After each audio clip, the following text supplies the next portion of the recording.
Na, akkor kezdem a felvételt a Preferred Hotel Old City Deluxe szobájáról. Csodálatos tengeri kilátás, hát a tengeri kilátás ennyi. Körülbelül két ház között egy kis darabka a tengerre. Próbálok nagyítani, de nem lehet, jó. Csodálatos spot mindenhol. A török építőipari munka remekeit tekinthetjük itt meg, repedés mindenhol az ablakoknál. Csodálatos. Ázásfoltok a plafonon. Nem kevés helyen. Nem tudom mennyire látszik itt a filmen, mindenhol. Igen. Az ablakon is akkor, de ezt talán nem látszik. Most festették az ablakot. A kis folyás ott van rajta, rendesen. Arról ne is beszéljünk, hogy repedés, penész. Mindenhol. Na, akkor lássuk tovább. Itt csodálatosan a stukkó megszakítva. A klíma az folyik. Most éppen csak csöpög, de itt látható, hogy mennyi víz van. Nem tudom mennyire látszik, vizes az egész mindenség. Itt meg a pizzás dobozon. A pizzás dobozon nagyon jól látni, mennyi folyott ki. Most itt nem folyik. Ott szintén a stukkó gyönyörűen megszakítva. Szintén deluxe árba. Itt látszik, itt valami félbe maradt ennyi. Valószínű átalakítás volt és így hagyták. Akkor menjünk tovább. A szobára 20 négyzetmétert írnak, de nincs annyi. Itt valami folyik, valami ócska, valami a falon. Lefelé, nem tudom mi ez. Itt luk, pillanat. Itt luk mindenhol a falnál. Nagyon jól látszik. Másik oldalon is, ott talán nem akkora. Fölül valami foltozás, vagy valami, nem tudom. Pillanat, mindjárt jövök. Akkor egy csodálatos villanybekötést láthatunk itt. Gyönyörű. Lógnak ki a spagók, a kanócok mindenhonnan. Itt ez egy ajtófélfa akar lenni. Csodálatos, de egyébként egy mozdulattal megjavítottuk. Szuper. Jó.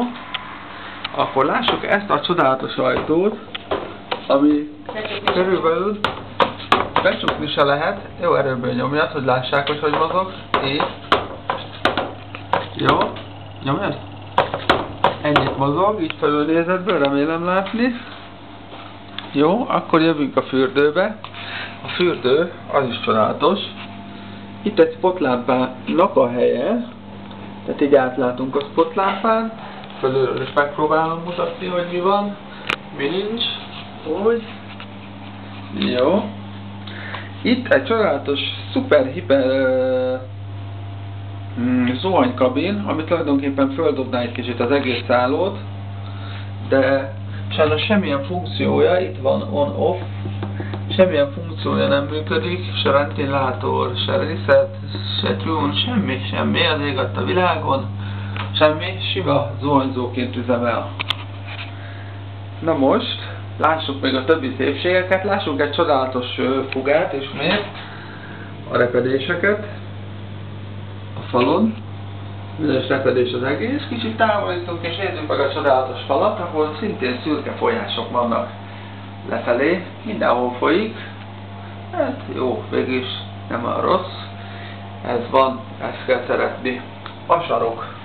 A sarok ismét egy sarkalatos pont, ugyanis az megint szét van repedve, ugyanúgy, ahogy Lukas repett belátni ide a sarokba, az alsó sarokba. Most még a tévét szeretném megmutatni, mert sajnos az elmaradt. A tévé szintén egy csodálatos, sajnos élvezni nem tudtuk, ugyanis nem működik. Mint rájöttem, folyik a klíma, most tudom mutatni szépen a klímát, hogy folyik, ömlik végig itt mindenhol. Éppen. Tehát a tévét nem tudtuk használni, mert itt egy kanót itt lóg ki, sajnos hozzáférni nem lehet, hogy bekössük. Innen jön. De egyébként sokat nem is érhetnénk vele, mert ennyi. Szóval így ez csak ide be van dugva, az egész konnektor így, vagy ez a nem tudom milyenek, így van. Szóval ezt tudták adni itt a Preferred Old Hotel City-be 80 euróért.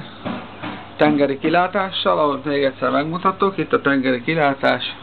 Épp, hogy a két ház között egy kicsit átlát, egyébként pucit látunk. Hát nagyjából ennyit tudtunk. Köszönjük szépen. Majd a visszajelzésekben megírjuk a véleményünket. Viszontlátásra!